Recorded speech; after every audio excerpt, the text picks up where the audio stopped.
The United States and China just held two-day trade talks in London, talks that were hailed as a success, but the intriguing thing is how little either side said about the substance of what was agreed. Now, I think there's a very clear reason why that is likely to have been the case, and it indicates that President Trump just got one hell of a wake-up call. So, let's discuss. Back on April the 2nd, you will remember, when Trump launched his major raft of tariffs against the entire world, one thing was absolutely clear in how he and his team spoke and subsequently behaved. That was that they were confident that they were in the position to bully the entire world because the strength of the US economy and the fact most countries had a strong trading relationship with it meant that they could inflict pain on everybody else and then strike hard bargains for them to stop doing so. Simple extortion, in other words. Not, let's negotiate on trade and we can benefit and you can benefit and both of us end up better off at the end. No. That traditional trade logic, obviously, that's for wimps. No, more like, have some of this pain. Hurts bad, right? What are you prepared to offer to us to stop inflicting it? Really? Is that all? Feel more pain. How about now? Or as Trump posted in April, the golden rule of negotiating and success. He who has the gold makes the rules. Some countries could absorb more pain than others, but the equation they believed was always the same. In Trump's mind, any pain for America would be slight and temporary, but the pain America could inflict on others was profound and enough to bring all of the weak leaders to come begging to him to strike a deal. Any deal. China told him to go hang and slapped reciprocal tariffs on the United States to match the ones that he'd imposed on them. They quickly raced to absurd highs and then they sat on them while their economies squirmed. And yes, China suffered significant pain, but somewhat less so than America had supposed they would. Trump's team had thought that China's exports would collapse and its currency would dive. But exports overall rose by 6%, even as they declined massively to America. That was thanks to increased shipments to Europe and Southeast Asia. And China's currency is stronger against the dollar now than it was before April the 2nd. But in addition to that, the truth was that China had a card in its pack that America was really vulnerable to. They just didn't know it yet. Now, as you probably know, that was the rare earths card, especially rare earths magnets, which are needed for a great many of the high-tech products produced by the United States.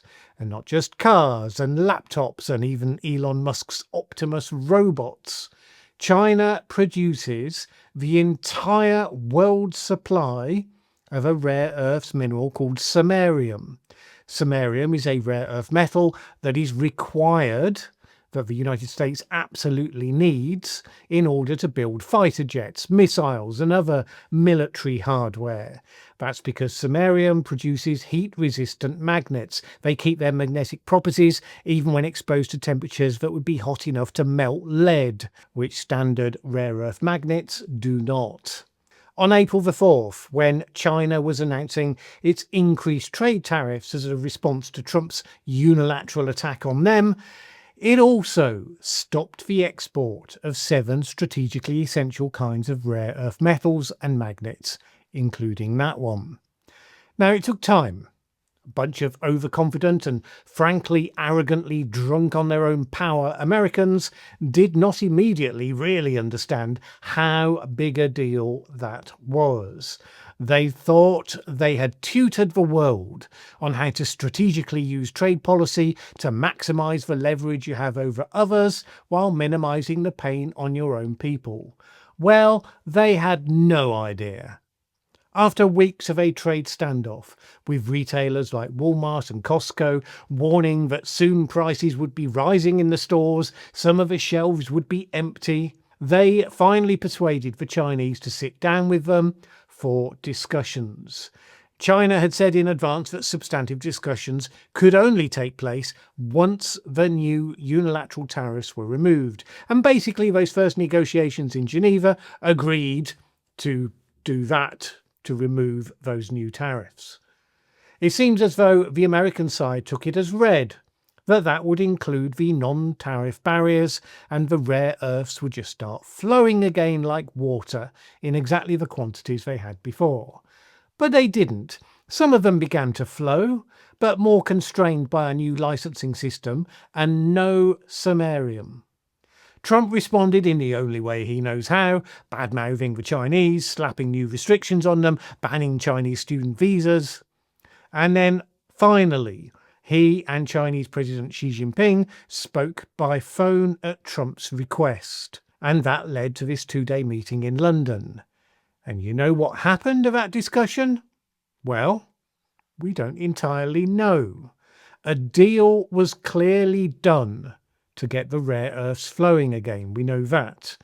But this was the negotiation that the United States went into where it did not hold the strongest cards. Countries that have spoken, usually off the record, about their trade negotiations with the Americans in the last couple of months have said that the US demands have been atrocious. The sorts of demands the bully makes of the victim when he knows the victim has few options but to comply, or at least he thinks so. Because to be fair, that's not been entirely working out so well for them, hence the complete absence of deals so far to date. But in this case, China knew they had the winning card. The Americans went in with a rude awakening that the other side had the winning card. And they have been somewhat coy about what was agreed. There is no complete readout of what was said. The Chinese side did a statement, and it said almost nothing. The two sides reached principled agreement on implementing the important consensus reached by the two heads of state during their phone call on June the 5th, which would only tell you something if you had a detailed readout of what that phone call covered, which we don't. And also made new progress in addressing each other's economic and trade concerns. So new progress. Well, how interesting. What new progress? No details. There was stuff about how both countries should also, quote, make good use of the consultation mechanism, deepen consensus, reduce misunderstandings, and strengthen cooperation. Which I read as saying, stop ambushing us with stupid, unilateral, punitive measures. Treat us with respect.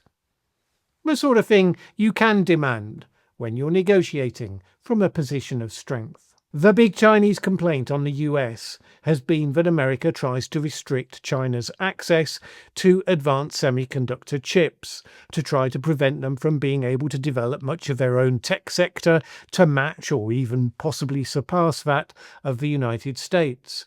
So the US isn't confident enough, obviously, to outcompete China. It tries to use a semi-monopoly position of its own to constrain China's ability to make progress. Now, companies like Huawei have made significant strides in progressing anyway, to America's slight startlement, but very much on the basis of necessity being the mother of invention and still very much constrained from what it might otherwise have been achieving. I am willing to bet that the new progress in addressing economic concerns means that China traded monopoly control over the elements that America desperately needs for the inputs that it seeks, that America has been denying them. Because it's the obvious play, and because China has the ability to walk away from the table and leave America to hang. They would be deeply compromised if China had done that. So believe me, they had to deal. But I can imagine that part of the deal came with conditions that it should not be publicised or promoted or connected to the agreement that those semiconductors were going to start becoming available. Trump had to be able to save face. Well, saving face is something the Chinese understand, even if they also know full well that Trump wouldn't extend it to them if he didn't have to. So, when Trump finally did his needless to say, all caps promo of what had been achieved. He led with full magnets and any necessary rare earths will be supplied up front by China. That's America's win, obviously. Likewise, we will provide to China what was agreed to. Notice that phrase, how very un-Trumpian. What was agreed to. He then adds a couple of things that the US had slapped on China recently, including Chinese students using our colleges and universities. So it included, but was not restricted to those things. He then added, we are getting a total of 55% tariffs, China is getting 10% and so on, because that sounds like a win. He also added, President Xi and I are going to work closely together to open up China to American trade, which is just vaporware, pre-announcing something that has no substance yet, the terms of which you can just speculate. So the gap is that what was agreed to, the bit that Trump felt he had to reference, but he didn't detail. Given that China went in as the strongest player, there is no doubt there was more substance than what he was giving. And given the real pain China has experienced with the semiconductors ban, and the fact that it's kind of a mirror image, except less extreme, of what they were able to inflict back with the rare earths, it's the obvious thing that China would have been able to achieve. Indeed, while the trade negotiators have been coy about what was agreed, Kevin Hassett, director of the White House National Economic Council, said in advance of the talks that he rather expected they would reach a deal that would include easing restrictions on selling chips to China. Our expectation is that immediately after the handshake, any export controls from the US will be eased and the rare earths will be released in volume. That was the first time that had been suggested that Trump was open to putting such controls onto the negotiating table. Bear in mind, the controls were initially brought in by the Biden administration, which had taken Trump's more generally confrontational position with China from his first term and then ran with it into new realms. So it would signal the end of an approach that started before Trump's second term. And all thanks to Trump's unilateral action to bully the world. Because until he did that, on April the 2nd, China was enduring a status quo that put them at a disadvantage and seemed to be carrying on with that. Maybe they would have made a move of this sort at some point, but Trump's breathtaking error of judgment made a radical pushback seem much more of a natural response. Trump's demonstrable incompetence, in spite of his supporters chanting "art of the deal" whenever he does something that seems, shall we say, counterintuitive, also made it much more likely that they would do this because they'd figured that they would succeed. Now, the markets responded pretty moderately to the news of the agreement in London. Zheng Weike, Chief Investment Officer of Shenki Asset Management in Hong Kong, he told Reuters the market likely anticipated this. Trump is just taco. As we know, none of Trump's team will tell him that such a thing has ever been said about him. So that's all right then.